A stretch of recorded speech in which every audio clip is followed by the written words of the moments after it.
புத்தக பித்தனுக்கு வருக. நான் முகமது ஃபிர்தோஸ். இன்றைக்கி நம்ம பார்க்க போகிறது ஒரு புத்தகம். அது the psychology of money by Morgan Housel. இதை நடிகர் அரவிந்த் சாமி கூட சொல்லியிருப்பார். சரி, நம்ம பாணியில் நம்ம சொன்னால் நல்லாயிருக்குமேனு சொல்லிட்டு தான் இதை ஆரம்பிச்சிருக்கேன். இதை நான் பார்ட் 1 வீடியோவே போட்டுறேன். ஏன்னா அந்த புக்கு 20 சாப்டர். யாராவது சைக்காலஜி ஆஃப் மணி படிக்கணும்னு நினச்சிங்கன்னா ஆங்கிலத்தில் வாங்கி படிங்க. ஏன்னா தமிழில் மொழிபெயர்ப்பு அவ்வளோ ஒர்ஸ்ட்டாக இருக்குது, நல்லாவே இல்லை. ஒரு நல்ல புக்கை எவ்வளோ தூரம் மொழிபெயர்ப்பு பண்ணி மோசம் பண்ணணும்னு நினைக்கணுமோ அந்த லெவலுக்கு மோசம் பண்ணிட்டாங்க.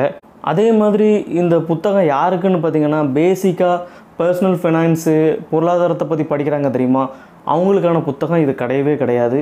உங்களுக்கு அப்படிப்பட்ட புத்தகம் வேணும்னா தமிழில் சோமா வள்ளியப்பன்னு ஒரு ஆள் இருக்கார், அவரோட புத்தகத்தை வாங்கி படிச்சுக்கலாம். இது அதை விட கொஞ்சம் அட்வான்ஸுன்னு சொல்லலாம். இதில் முழுக்க முழுக்க ஷேர் மார்க்கெட்டை பற்றி அதிகமாக பேசப்பட்டிருக்கும். இந்த புத்தகத்தில் உள்ள சாப்டர் எல்லாத்தையுமே நான் மேலோட்டமாக தான் சொல்லுவேன். அதனால் இது எல்லாத்துக்குமே புரியும். அதனால் நான் சொன்னதை வச்சே இந்த புத்தகத்தை வாங்க வேண்டான்னு முடிவும் பண்ணிடாதீங்க. நான் மேலோட்டமாக சொல்கிறனால இதை விட அதிகமாக இந்த புத்தகத்தில் எழுதப்பட்டிருக்கு. இதை வாங்கி படித்தா மட்டும்தான் இன்னும் நல்லா புரிஞ்சுக்கிட முடியும். அதுவும் ஆங்கிலத்தில் மட்டும் வாங்கி படிங்க. No one crazy. இதோட மைய கருத்து என்னன்னு பார்த்தீங்கன்னா, இந்த உலகத்தில் வெவ்வேறு விதமான வருமானத்தை கொண்ட, வெவ்வேறு வகையான கொள்கை உடைய, வெவ்வேறு இடங்களில் வசித்த, வெவ்வேறு பொருளாதார சூழலில் வளர்ந்த, வெவ்வேறு சந்தை சூழலை எதிர்கொண்ட, வெவ்வேறு விதமான லாபங்களை பெற்ற, வெவ்வேறு அளவிலான அதிர்ஷ்டங்களை பெற்ற பெற்றோர்களால் வளர்க்கப்பட்ட நாம் வெவ்வேறு விதமான படிப்பினைகளை பெறுறோம். அதாவது இதில் என்ன சொல்ல வராங்கன்னா, பொருளாதாரத்தை குறித்து எனக்கு ஒரு கண்ணோட்டம் இருக்கும் தெரியுமா, அந்த கண்ணோட்டம் வேறு யாருக்காவது பார்க்கும்போது ஒரு முட்டாள்தனமான விஷயமாக கூட தெரியலாம். அதே அவங்களோட கண்ணோட்டம் எனக்கு முட்டாள்தனமான விஷயமும் கூட தெரியலாம். ஆனால் இந்த மாதிரியான கண்ணோட்டங்கள்லாம் எங்கேருந்து வருதுன்னா, நம்ம எந்த சூழலில் பிறக்கிறோம், எந்த சூழலில் வளர்கிறோங்கிறது தான் தீர்மானிக்குது. இன்னும் குறிப்பாக சொல்லணும்னா, நம்மளோட அனுபவத்தை வச்சு தான் நம்ம பொருளாதாரத்தை பற்றியோ இல்லைனா பணத்தை பற்றியான முடிவுகளையோ எடுக்கிறோம். இதை தான் முதலீட்டாளர் மைக்கேல் பேட்னிக் சொல்லுவார், சில படிப்பினைகளை நம்ம கற்றுக்கிறதுக்கு முன்னாடி அதை அனுபவிக்கிறது ரொம்ப முக்கியம்னு. இதனால் யாரையுமே நம்ம இங்கே முட்டாளாக நினைக்க வேண்டிய அவசியமே கிடையாது. எல்லாருமே அவங்களோட அனுபவத்தை வச்சு தான் பொருளாதார முடிவுகளை எடுக்கிறாங்க. Luck and risk. நம்ம ஒரு வெற்றியையோ தோல்வியோ பார்க்கும்போது அதுக்கு பின்னாடி உள்ள பல விஷயங்களை பார்க்க தவறிடுறோம். இதுக்கு ஒரு உதாரணம் சொல்லணும்னா, 2005 பில்கேட்ஸ் தன்னோட பள்ளிக்கூடத்தில் ஒரு நிகழ்ச்சி நடத்தினார். அதில் என்ன சொல்லியிருப்பாருன்னா, இப்படி ஒரு பள்ளிக்கூடம் இல்லைன்னா மைக்ரோசாஃப்ட் கம்பெனியே இல்லைன்னு சொல்லியிருப்பார். அவர் அப்படி சொல்கிறதுக்கு காரணம் என்னன்னு பார்த்தீங்கன்னா, ஐக்கிய நாட்டோட கணக்கெடுப்பு படி 1968 மட்டும் சுமார் 300 கோடி மாணவர்கள், அதாவது உயர்நிலை பள்ளி மாணவர்கள் இருந்திருக்காங்க. இதில் 180 லட்சம் மாணவர்கள் அமெரிக்காவை சேர்ந்தவங்க. அவங்களில் 2,70,000 மாணவர்கள் வாஷிங்டனில் வசித்தவங்க. அவங்களையும் 1 லட்சம் மாணவர்கள் சியாட்டலில் வசித்தவங்க. வெறும் 300 மாணவர்கள் எடுத்துக்கிட்டோன்னா அவங்க லேக் சைட் பள்ளிக்கூடத்தில் படித்தவங்க. அந்த பள்ளிக்கூடத்தில் தான் பில்கேட்ஸ் படிச்சிருக்கிறாரு. நான் ஆரம்பத்தில் 300 கோடி மாணவர்கள்னு ஆரம்பித்து 300 மாணவர்களை முடிச்சிருப்பேன்.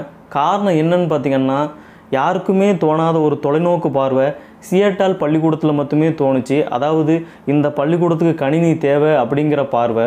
அப்படி தோணுனாலேயே லட்சத்தில் ஒரு மாணவனுக்கு அந்த வாய்ப்பு கிடச்சிச்சு. அதுதான் பில்கேட்ஸு. இங்கே வாய்ப்புங்கிறது ஒரு லக்குன்னு சொல்லலாம். இப்போ ரிஸ்க்கை பற்றி சொல்லணும்ல, நமக்கு பில்கேட்ஸ் தான் தெரியும். அதே ஸ்கூலில் கெண்ட் ஈவன்ஸ்னு ஒருத்தர் படித்தார். பில்கேட்ஸுக்கும் பாலாளனுக்கும் குறையாத திறமை தான் கெண்ட் ஈவன்ஸுக்கும் இருந்துச்சு. ஆனால் துரதிர்ஷ்டவசமாக அவர் ஒரு மலை சரிவில் ஏறி இறங்கும்போது விழுந்து இறந்துட்டார். அந்த காலகட்டத்தில் மலையில் இருந்து விழுந்து இறக்குற மரணம் கூட லட்சத்தில் ஒருத்தருக்கு தான் ஏற்படுமா, அது கெண்ட் ஈவன்ஸுக்கு ஏற்பட்டிருக்கு. அதனால் நம்ம எப்போவுமே நம்ம பார்வையை விசாலமாக வச்சுக்கணும். Not all success due to hard work and not all poverty due to laziness. Never enough. நம்ம ஒரு காலகட்டத்தில் பொருளாதார வசதி அடைஞ்சிருவோம், மிகப்பெரிய பணக்காரனாக ஆயிடுவோன்னு வச்சுக்கோங்களேன். ஆனால் அந்த நேரத்தில் நமக்கு போதுங்கிற ஒரு மனநிறைவு இருக்கணும். அது இல்லாட்டா பெரிய பெரிய விளைவுகள் ஏற்படும், அதாவது அவமானம் தான் ஏற்படும். அதை தான் சொல்ல வரேன்.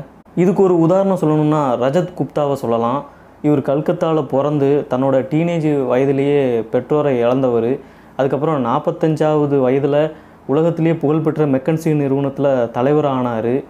இவர் எங்கே சறுக்குனார்னு பார்த்திங்கன்னா, அதாவது ஒரு நிறுவனம் ரொம்ப நஷ்டத்தில் போயிட்டுருக்கு, அதை வாரன் பஃபட் வாங்க போகிறது தெரிய வருது.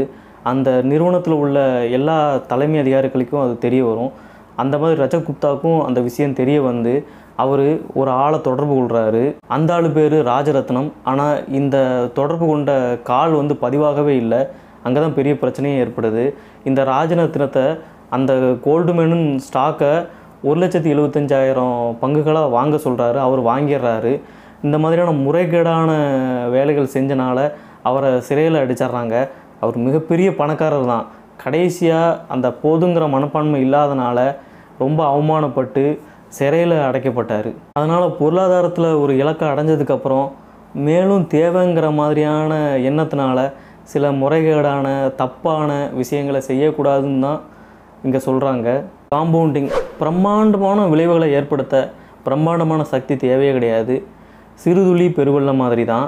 இப்போது வாரன் பஃபட்டை எடுத்துக்கிட்டாலும் அவரை பற்றி 2000க்கும் மேற்பட்ட புத்தகங்கள் எழுதப்பட்டிருக்கு. ஆனால் நிறைய இடத்துல சொல்லாத ஒரு விஷயம் என்னன்னு பார்த்திங்கன்னா, அவர் குழந்தையில இருந்தே முதலீட்டாளராக இருந்திருக்கிறாரு. அதாவது பணத்தை அதிகமாக இன்வெஸ்ட்மெண்ட் பண்ணியிருக்காரு. அதுதான் அவரோட வெற்றிக்கான முக்கியமான காரணம். ஏன்னா அவர் இன்வெஸ்ட் பண்ண நிறைய கம்பெனிகள் தோல்வி அடைஞ்சிருக்கு. ஆனால் அவர் சின்ன வயசுலேருந்தே இன்வெஸ்ட் பண்ண ஒரே காரணத்தினாலேயே சில கம்பெனிகள் இந்த காம்பவுண்டிங் மாதிரின்னு சொல்லுவாங்க. இன்வெஸ்ட்மெண்ட்ங்கிறது வட்டியை சேராது. அது ஒரு கம்பெனியை நம்ம வந்து வாங்குறது தான். அந்த கம்பெனியோட பங்கு அதிகரித்து அவர் பெரிய பணக்காரன் ஆகிட்டார். இதிலேருந்து என்ன சொல்ல வராங்கன்னா, நம்ம சேர்க்குற காசை நல்ல விஷயங்களில் முதலீடு பண்ணணும். உதாரணத்துக்கு இடமா இருக்கலாம், தங்கமாக இருக்கலாம், இல்லைனா ஒரு நிறுவனமாக இருக்கலாம். நம்ம முதலீடு பண்ணும்போது மட்டும்தான் அது அதிகமான பணத்தை நமக்கு சம்பாதிச்சு கொடுக்கும். Getting wealth and staying wealth, இந்த ரெண்டுமே வித்தியாசமானது. கெட்டிங் வெல்த்னா நம்ம ஒரு வளமாக இருக்கிறது. ஸ்டேயிங் வெல்த்னா அந்த வளத்தை நம்ம பாதுகாக்கிறது. இங்கே நிறைய பேர் கஷ்டப்பட்டு பணத்தை சேர்த்து ஒரு நிலைக்கு வந்துடுறாங்க. ஆனால் அந்த பணத்தை எப்படி சேர்த்தாங்களோ அதை விட அதிகமாக மோசமாக செலவழிச்சிட்றாங்க. இதுக்கு காரணம் என்னென்னு பார்த்திங்கன்னா, நமக்கு அத்தியாவசிய தேவை எது தேவை கிடையாதுங்கிற பிரித்து பார்க்குற ஒரு மனநிலையே நம்மள்கிட்ட கிடையாது. எல்லாமே நமக்கு தேவைங்கிற மாதிரி நம்ம ஒரு கன்சியூமராக இருக்கிறது தான் காரணம். இன்றைக்கி இருக்கிற காலகட்டத்தில் சேர்த்த செல்வத்தை பாதுகாக்கிறது தான் ரொம்ப முக்கியம். அதை நிறைய பேர் பண்ணுறதே கிடையாது. இந்த சாப்டரில் அதுக்கான நிறைய வழிமுறைகளை சொல்லியிருப்பாங்க.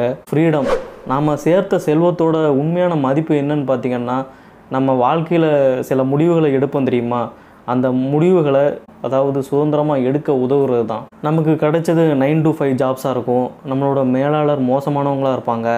இருந்தாலும் நம்மளால் அந்த வேலையை விட்டு போக முடியாது. காரணம் என்னென்னு பார்த்திங்கன்னா, மாதம் வருமானம் வரும்ல, அதை விட அதிகமாக நான் செலவு பண்ணிடுறோம். அதுதான். இதே உங்கள்கிட்ட 6 மாதமோ இல்லைனா 1 வருஷத்துக்கான பணமோ சேர்ந்து இருந்துச்சுன்னா, இதை விட ஒரு நல்ல வேலை எனக்கு கிடைக்கும், இந்த மேலாளர் எனக்கு வேண்டாம் அப்படின்னு தூக்கி எறிஞ்சிட்டு நம்மளால் போக முடியும். ஏன்னா அந்த 6 மாதம் நம்மளால் ஸ்டேபிளாக இருந்து ஏதாவது ஒரு வேலையை தேட முடியும். காரணம், நம்ம சேர்த்து வச்சுருப்போம். வாழ்க்கையில் பெரும்பாலும் பணம் மட்டுமே முக்கியம் இல்லை. அதாவது இந்த பணங்கிறது இங்கே என்ன கண்ணோட்டன்னு பார்த்தோன்னா, செலவு பண்ணுற ஒரு மனநிலை இருக்குல்ல, அதை சொல்கிறேன். நீங்கள் எவ்வளோ தூரம் சேர்க்குறீங்களோ அப்படி சேர்க்கும்போது உங்களால் சுதந்திரமாக செயல்பட முடியும். நிறைய பேரோட நட்பு கொள்ள முடியும். உங்கள் உறவினர்களோட வாழ முடியும். உங்கள் குடும்பத்தோடு இருக்க முடியும். உங்கள் மனைவி கூட இருக்க முடியும். உங்கள் குழந்தைகளை நீங்கள் வளர்க்க முடியும். இப்படி பல விஷயங்களை பண்ண முடியும். இந்த பணங்கிற ஒரு கட்டுப்பாடை நீங்கள் உண்டாக்கிட்டிங்கன்னா, இன்றைக்கி நம்மளோட நேரம்தான் நம்மளோட பணம். நம்ம அதிகமாக பணத்தை சேர்த்துட்டோன்னா நம்மளால் அதிகமான நேரத்தை உருவாக்க முடியும்.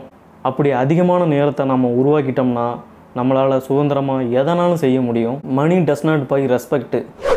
இதை சொல்லணும்னு நினச்சிங்கன்னா, பணத்தால் நம்ம மரியாதை வாங்கிடலாம் நம்ம நினைப்போம். ஆனால் அப்படி பண்ண முடியாது. மேன் இன் த கார் பேரடாக்ஸ்னு ஒரு இது இருக்குது. அது எப்படின்னு பார்த்திங்கன்னா, நீங்கள் விலை உயர்ந்த காரோ இல்லைனா விலை உயர்ந்த ஒரு பைக்கோ வச்சுருந்தீங்கன்னா அந்த இது மூலமாக நமக்கு மரியாதை வரும்னு நம்ம நினைப்போம்.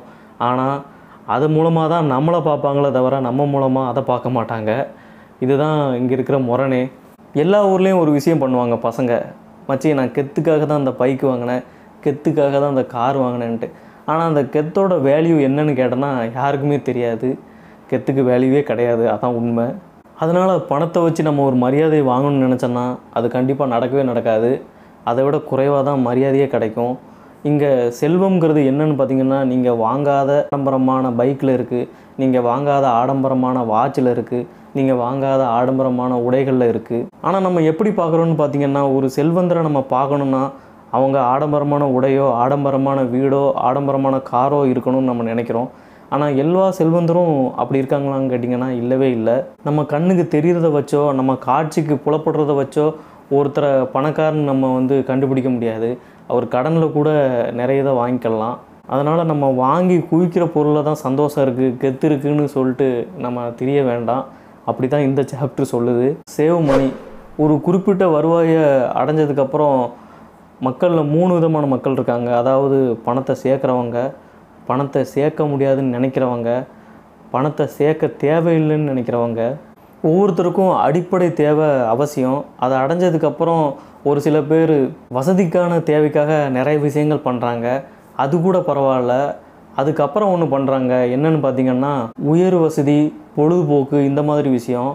இதெல்லாம் என்னென்னு பார்த்திங்கன்னா ஒரு ஆடம்பரமான மனநிலைன்னே சொல்லலாம். தங்கிட்ட இவ்வளோ செல்வம் இருக்குதுன்னு ஒரு தற்பெருமை காட்டுறதுக்குன்னே இந்த மாதிரியான நிறைய விஷயங்களை பண்ணலாம்.